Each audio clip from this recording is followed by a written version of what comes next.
sa pagpahibalo bisan pa sa kay Satanas kung ano nga klase nga tao ini si Job. Dira sa Job 1 versikulo 8 nagasiling, kag ang Ginoo nagsiling kay Satanas, na talupangdan mo bala ang akon alagad nga si Job nga wala sing kaangay sa iya sa duta, tao nga himpit kag matarong, nga mahadlokon sa Dios kag nagalikaw sa malaot. Niya nagsabat si Satanas sa Ginoo, nahadlok bala si Job sa Dios sa wala sing pulos? Wala mo bala siya pagkudali palibot kag sa iya balay kag sa tanan nga iya sa tag sa kaluyo? Ginpakamayo mo ang kinabudlayan sang iya mga kamot, kag ang iya pagkabutang nagdugang sa duta. Apang untaya karon ang imo kamot, kag tanduga ang tanan nga iya, kag sikwayon kaniya sa imo nawong. Amo nang hambal ni Satanas sa aton nga Dios. Kag Ginoo nagsiling kay Satanas, yari karon ang tanan nga iya yara sa imo gahom. Lamang dili mo pag-untayon ang imo kamot sa iya kaugalingon. Gani si Satanas naghalin sa tubangan sang Ginoo. So ari diri gin lisensya ni Satanas nga himuan niya sang mga malain nga mga butang si Job kag bisan pa ang iya nga panimalay. Ang aton nga kaaway nga amo si Satanas nagalisensya pa sa Dios. Siguro naguna-una kita nga ang opposite sang Dios amo si Satanas. Hindi. Ang aton Dios hindi na makumparar bisan pa sa kay Satanas. Ang mga kamot ni Satanas gingapos, kag hindi siya makagiho bisan isa na lang kapulgada, tubtob nga ang Dios magahatag sa iya sang permission. Ang aton kaaway siguro magahimo sang quote-unquote mga maayo niya nga mga buhat diri sa aton kag sa tubangan naton. Pero kita nakahibalo nga ang iya mga malauton nga mga handom kag tingwa, kag nga hindi kita ignorante sa iya mga malain nga mga ginahimo kag mga padugi sa aton nga mga kabuhi. Ang Espiritu sang Dios nagahatag abyan sa aton sang ihibalo kag paghango nanungod sang mga kululbaan kag hindi maayo nga bunga o konsekwensya sang aton nga mga desisyon. Now, kung balikan naton ang aton ginbasa ang 1 Jes 9 kag Jes, ari diri ang bulahan nga klase sang kabuhi. Sa bersikulo 9, ang bulahan nga klase sang kabuhi, nagasiling ang Ginoo, ako amo ang ganhaan kung ang bisan sino nga tao magsulod paagi sa akon, maluwas siya. Abyan ang bulahan nga kabuhi isang tao, may kaluwasan. Ang kaluwasan nga ginahambal diri, kaluwasan gikan sa linaw nga kalayo. Sa diin hukman sang Dios ang mga malauto ng mga makasasala nga nagsikway sa iya. Makasiling ikaw abyan nga ikaw bulahan kung may kasiguruhan ikaw sa imo nga kaluwasan. Nga hindi ikaw magakadto didto sa linaw sang kalayo sa adlaw sang paghukom. Makasiling ikaw sina? Nagatinguha pa bala ikaw karon nga maluwas? Amoy na ang mga hambalanon sa mga tao nga wala sing kasiguruhan, nagatinguha pa nga maluwas. Pero sa balahan kasulatan, ang kaluwasan maangkon na karon. Siling nila, kung naluwas ka nga, ikaw nagapakasala. Abyan, Sa panahon nga isa ka tawo maginulsol sa iya mga sala kag magbaton kay Kristo Jesus, maangko niya ang pagkamatarong sang Dios. Sa English, siya gin-justify sa Ginoo. He is justified before God.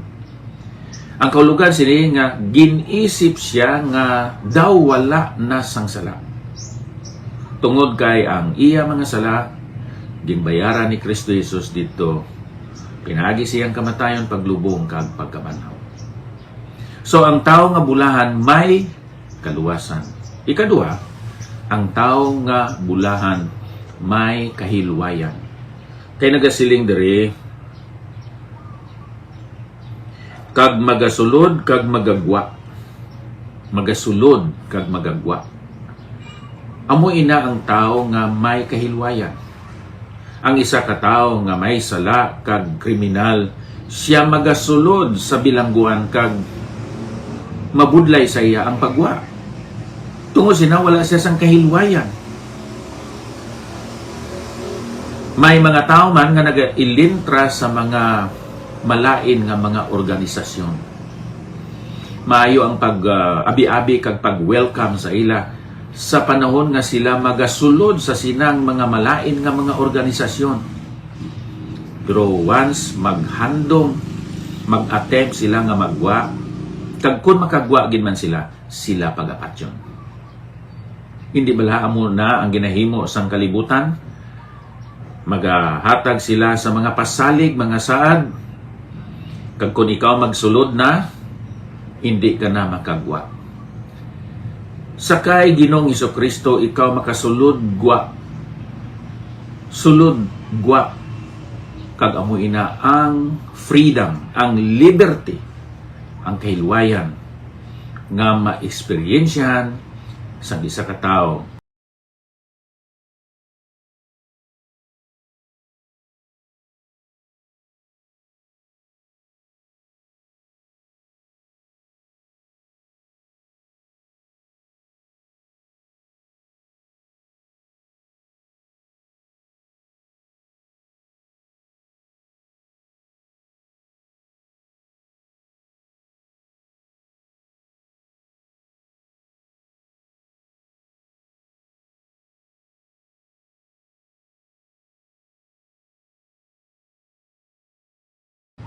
Na bulahan.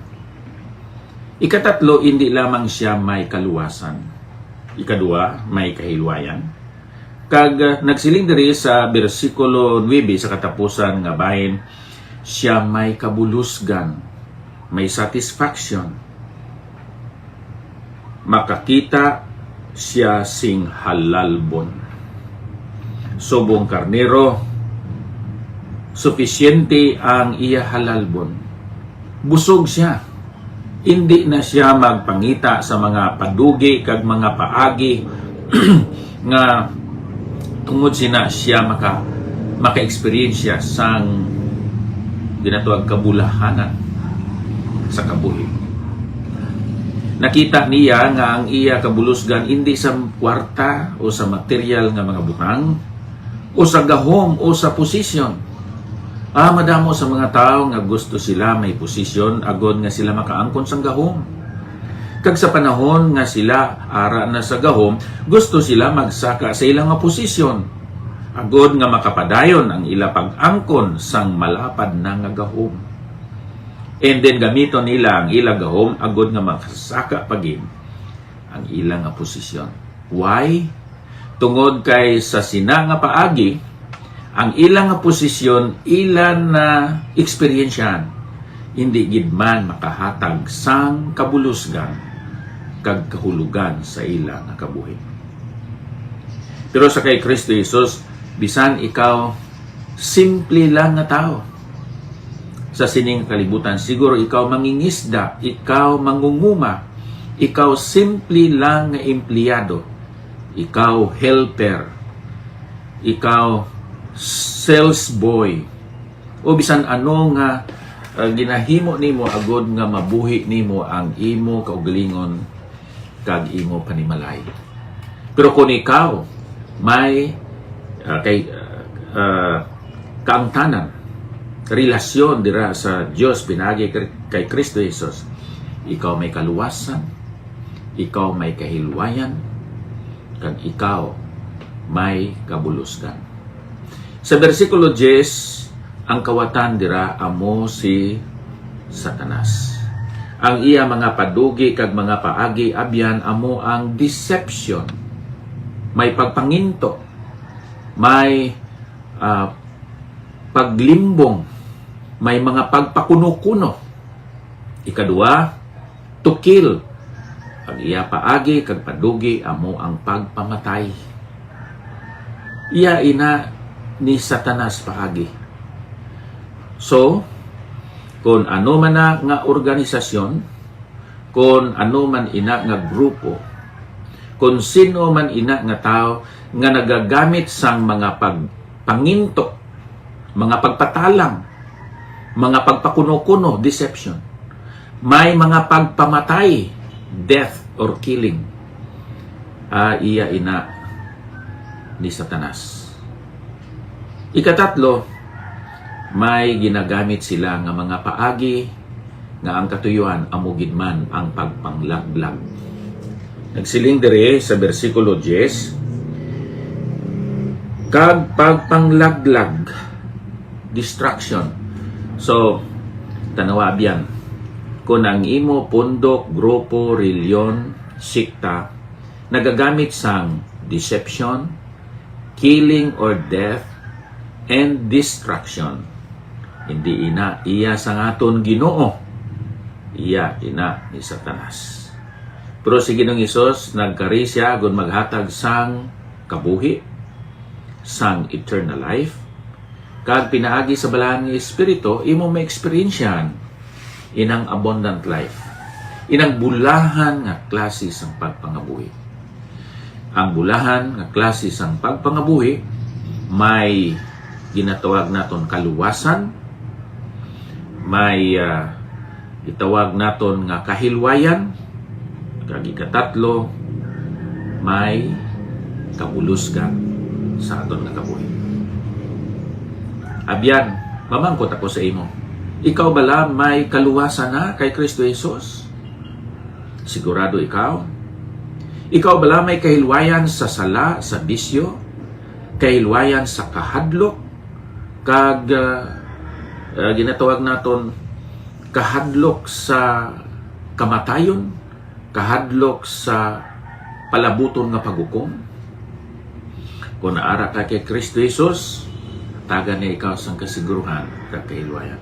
And then ikatatlo, may kabuluskan, may contentment ikaw sa imo nga kabuhi, kag hindi ikaw magsalig nga sa tapos nga ikaw nakatipon sang kwarta nga madamo, nakapalapad ikaw sang imo kadutaan, nakaangkon ikaw sang posisyon sa katilingban, sa komunidad o kung sa gobyerno, kaangkon ikaw sang gahom.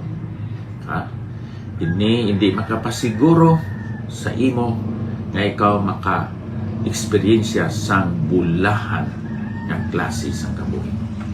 Dira lang kay Kristo Jesus, may kaluwasan, may kahilwayan, kag may kabuluskan. Amo ini ang bulahan, ang abundant, ang madagayaon na klase sang kabuhi. Diyos nga balaan, salamat nga dira sa kay Kristo Jesus sa imo bugtong anak. Amon masiguro ang kaluwasan, ang kahilwayan, kag ang kabuluskan. Sa ngalan niya nga mahal. Amen.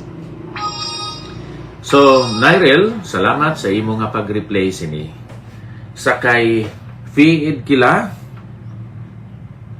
sa kay ng Lydia, Joanne, Junisa, or Jean, Junisa Gonzaga, Edith Reyes, Junisa, kag sa kay Mapi Cordero, madam, magiging salamat sa inyo nga pagtanaw kag pagpamati. Halin pa diri sa Bahay City Fellowship Baptist Church, The Gospel Radio 98.5 FM. Ako si Pastor Ipapra Sacar, nagasiling nga ang Diyos magpakamayo sa aton tanan.